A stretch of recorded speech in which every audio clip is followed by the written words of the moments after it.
My name's Hal, and the Granton Project CIC is a sort of evolution of a street food market that we had in a different part of Edinburgh. We originally started as Scotland's first street food market, and that was about 8 years ago now. We always knew we had to move out of that venue because it was due for development, and that all happened in the middle of COVID and lockdowns, so it was quite difficult. We actually got a call out of the blue saying, "Oh, we've got this big project on. Do you guys want to be the part of it?" And the landlords were a charity, and they kind of had this kind of big community project going on in this huge warehouse. And we were like, yeah, that sounds about right, and it fits with what we'd wanted at the time. We were originally going to be the hospitality and food and beverage part of this huge site, but now we're taking the whole place on. It's about the size of a football pitch, the indoor warehouse, and then the same again for the outdoor yard space, and the two of the yards overlook the sea. We have a venue space for 700 people. We have an indoor market space with loads of seating and pop-up markets at the weekend. We also have a kids area, and then outside we have the outdoor market space, which is kind of containers with some retail and a lot of street food, and then we also have a little sauna area as well.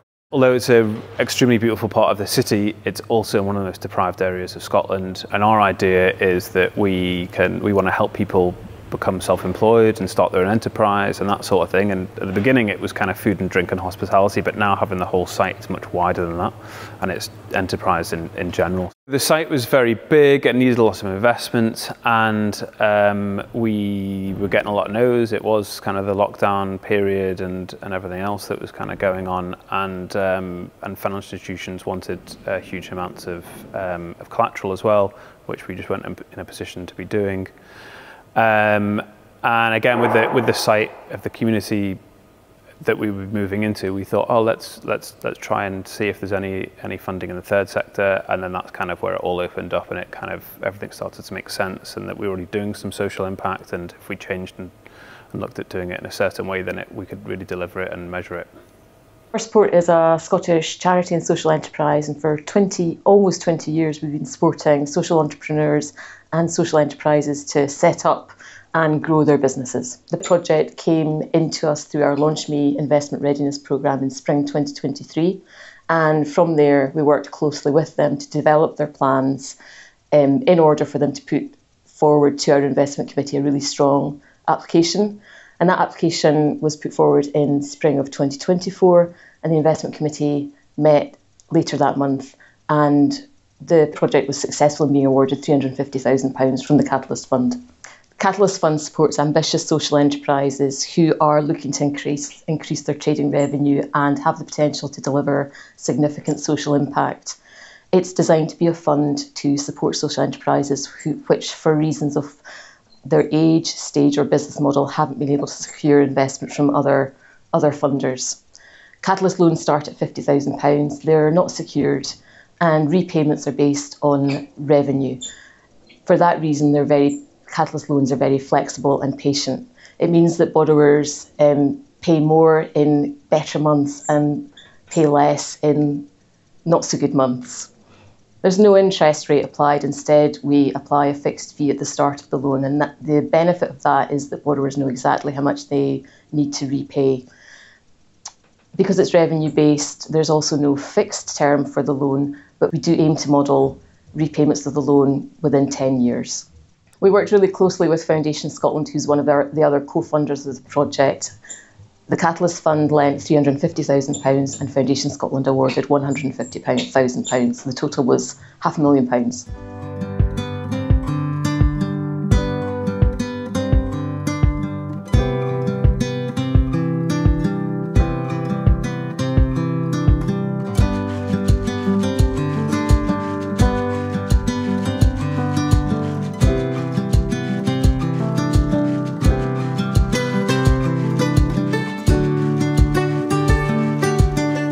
We're here for 20 years and hopefully longer, and then that is now going to help with getting more funding and delivering this site and all the kind of dreams that we and now the community have for it.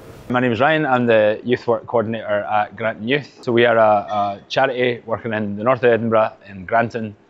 with young people aged 11 to 25 and their families. And we also have a presence in multiple local high schools and primary schools. And the kind of space that you can see behind me is a kind of dedicated youth space that we get 3 times a week in order to run just drop-in youth clubs for anybody age S2 and above. And that's just a space to kind of come chill, hang out, study if you want to. On Tuesday we have the run of the place because we open and close it. So yeah, we've had all sorts going on, football in the big warehouse and like skateboards and things like that. So yeah, just whatever young people like, but it's quite a welcoming and yeah, it's just a cooler space to hang out for young people. We've more than doubled our provision in the week by being down here, which is great. And we have the kind of a bit more freedom to kind of do what young people want as and when they want to do it. And it's in a beautiful location, so we can go big walks, we can swim in the sea. Again, all the kind of other businesses attached here have been amazing. It's not atypical to see them handing out free food to young people at like closing time, and like we're taking young people to saltwater sauna soon, or all the ones that have exams and are feeling the stress of that will get the chance to like relax afterwards at that.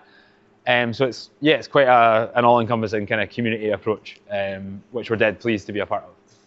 I'm Kirsty. I've been running saltwater sauna for 2 years in Edinburgh, and last November we opened the site at Granton, and it's just been a great opportunity for us to open up and have a little bit more on offer for our guests and also for the community, bringing more people down here. I've got very little business background, particularly of setting up my own space, so the conversations that I had with Hal and the rest of the team were really useful in terms of building, construction, how to do things, so that was really great, but also the community that they have brought with them. So I'm really keen, I'm very passionate about people make places, so this is about the sauna and the well-being that we can bring, but also sharing that with the other businesses around and bringing people that are local in the community into a space where they can benefit from this, but also have the high street in the retail space and the amazing food. And we as business owners are all a community, but also we're here for the wider community. We were really impressed with Hal and the other founders' ambitious plans for the project, and we were also really keen to support them in transforming what had been essentially a commercial enterprise in Leith into a social enterprise here at Granton. So the change of our structure from a limited company, I mean, we were really a limited company because we just assumed that was the way that we should go originally. So there was kind of no thought put into that. But as we were essentially starting to scratch, the business was not trading when we decided to take this venue on. So we could kind of start from scratch again. And then as we were getting no's from financial institutions, we were like, okay, well, you know, the people that have been in touch with a charity, we're going into this community that is quite complicated, and we also needed a lot of investment because it's a huge space. So then we explored fundraising in the third sector, and then Firstport and Foundation Scotland kind of came across our table, and having started to do some research, we thought CIC was the right way to go because we'd get the community involved, and it wouldn't be a success unless we get the community involved. Getting social investment was extremely long and maybe difficult process, or laboursome. But we were asking for quite a substantial amount of money, so you know that makes sense. But for a while it felt frustrating, and that we were going on in circles. But you know, a lot of it was down to due diligence, and also just you know, making sure that we were doing things properly and questioning things, and a lot of going back and forth and being quite specific about some points, which in hindsight I enjoyed the process, but at the time it was very frustrating. When we're looking at potential applicants, we're looking for a very clear vision of the social impact that the organisation is going to provide, along with, unsurprisingly, a clear articulation of how much they want to borrow and how they envisage repaying it. You'll get a lot of no's. You've got to sort of believe in your pitch, but I guess you've also got to really take on board what funders or what people are saying. My top tips for organisations that are looking for social investment are to research what social investors are around and whether they fit what you're looking for. Have a look on the Good Finance website or on funding.scot for pointers. Be very clear about how much you want to borrow. Don't ask for too much. Just ask for what you actually need to deliver on the project, and be clear about how you anticipate you will repay that loan. We don't necessarily want people to be here for a long time. We wanted them to give them flexible leases so they can start their journey and then move on to hopefully bigger premises and bigger ambitions. It's been eye-opening watching things happen since the point at which we provided the loan. In Granton, where there is kind of an area of multiple deprivation and there is loads of social problems, it does show faith in a community that I only find to ever really be supportive of each other.